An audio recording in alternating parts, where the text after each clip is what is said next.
ഗോതമ്പ് ദോശയും കട്ടൻ കപ്പിയും മുളക് ചട്നിയും. അതാണ് അത്താഴത്തിന് പതിവ്. കേട്ട് മിടിച്ച് നിൽക്കാതെ പോയി ഉണ്ടായിക്കൊണ്ട് പാടി കൊച്ചേ. രമയുടെ കൈപ്പുണ്യമാണ് എനിക്കറിയേണ്ടത്.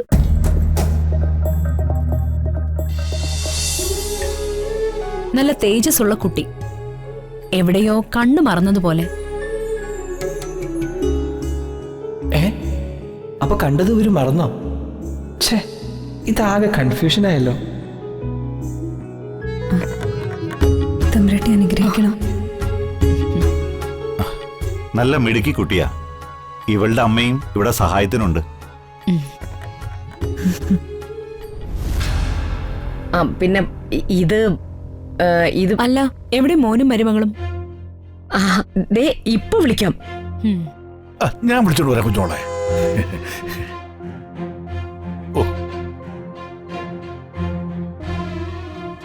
എന്താടി നോക്കി ഇളിച്ചോണ്ട് നിൽക്കുന്നേ? പോയി കുടിക്കാൻ എന്തെങ്കിലും എടുത്തോണ്ട് വാടി. വേണ്ട, എന്തെങ്കിലും ആവശ്യമുണ്ടെങ്കിൽ ഞാൻ പറയാം. അമ്മ ഇരിക്കൂ.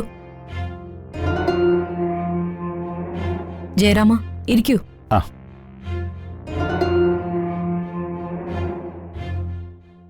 വന്നു. ദേ അർജുനും ഭാര്യ ഐശ്വര്യലക്ഷ്മി. ഓ, ഇലവുദേശം കൊട്ടാരത്തിലെ ഇളയ തമ്പുരാട്ടിയാ.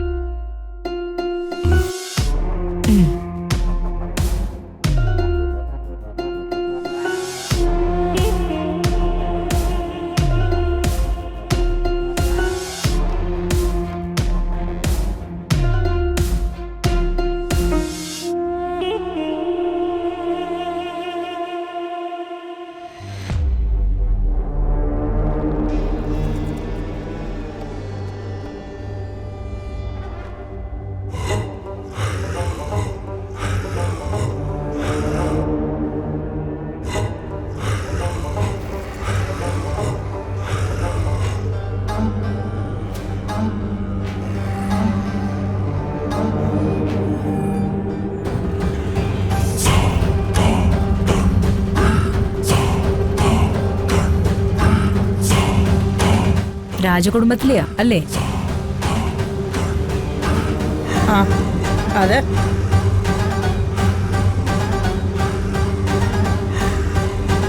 എന്താ കോവിലകത്തിന്റെ പേര്?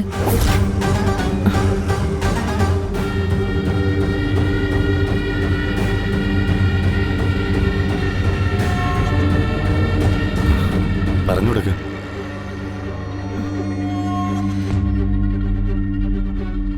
ഇലവുദേശവുമായി ബന്ധമില്ലാത്ത രാജകുടുംബങ്ങളില്ലല്ലോ, അതാ ചോദിച്ചത് ഏത് കോവിലകത്തെയാന്ന്.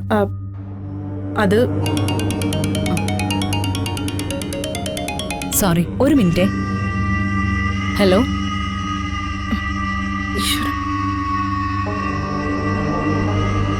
അതെ, നാളെ ഷാർപ്പ് 11 മണിക്ക്. ഓക്കെ, വെച്ചേക്കൂ.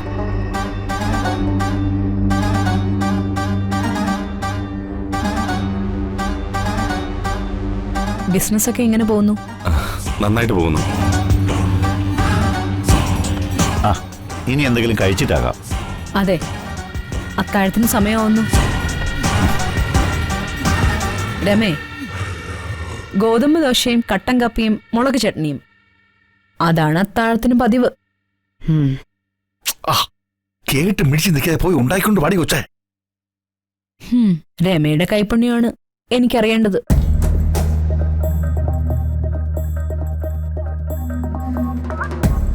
ഭദ്രനും സഹായിക്കാം.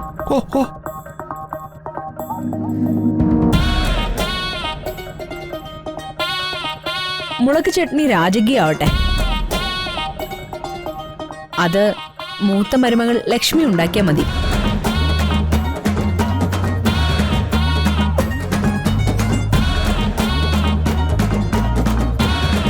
സമയം കളയണ്ട, അത്താഴത്തിന് എനിക്ക് കൃത്യസമയമാ. അതിനെന്താ തമ്പുരാട്ടി, കട്ടൻ ചായ ഇപ്പൊ റെഡിയാക്കി തരും. അല്ല, ഈ മധുരവും കടുപ്പവും ഒക്കെ പാകത്തിന് മതിയല്ലോ അല്ലേ? ഭദ്ര, കടുപ്പം അല്പം കൂടിയാലും സാരമില്ല.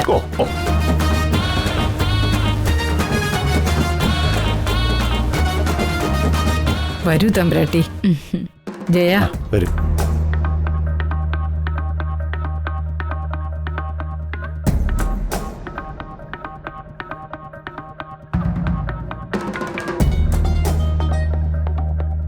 തമ്പുരാട്ടി ആള് കൊള്ളാലോ.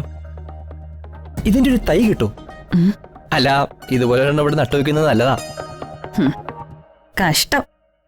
പാതിരാത്രിക്ക് ഒരു ഓഞ്ഞ തമാശ. ശ്ശെ, ഇങ്ങനെയുണ്ട് ആളുകള്. കട്ട ശോകം.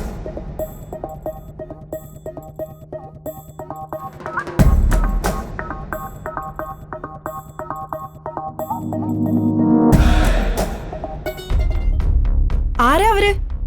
എന്നോട് തട്ടിക്കേറാൻ അവർക്ക് എന്താ അവകാശം? ഐശ്വര്യ, യഥാർത്ഥത്തില് അവരാരാണെന്ന് എനിക്കും അറിയില്ല. പക്ഷേ അമ്മ ഒരുപാട് ബഹുമാനിക്കുന്ന ആരോ ആണെന്ന് വ്യക്തമാണ്. ഏതോ കൊട്ടാരത്തിലെ തമ്പുരാട്ടിയാ. അർജുൻ സർ, നിങ്ങളുടെ അമ്മ അവരെ ബഹുമാനിക്കാതിരിക്കുകയോ ചെയ്യട്ടെ.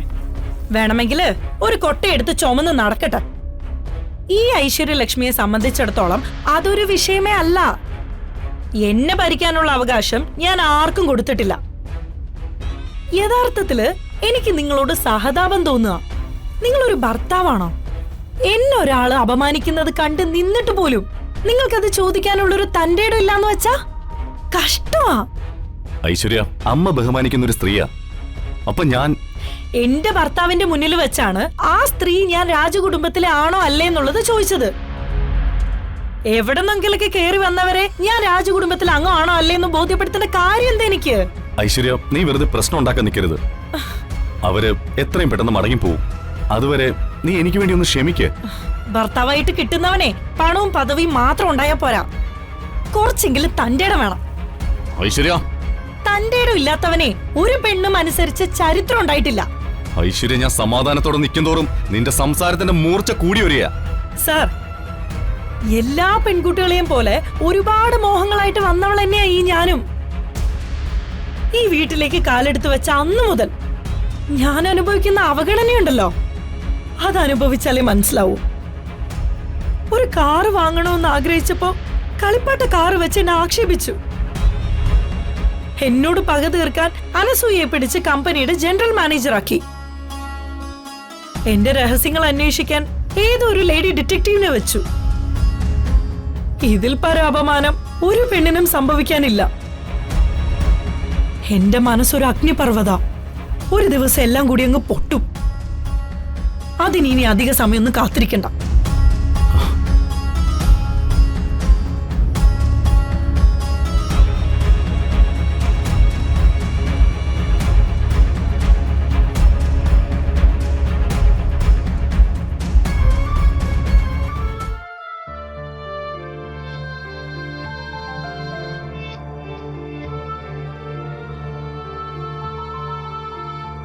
ചിന്നു,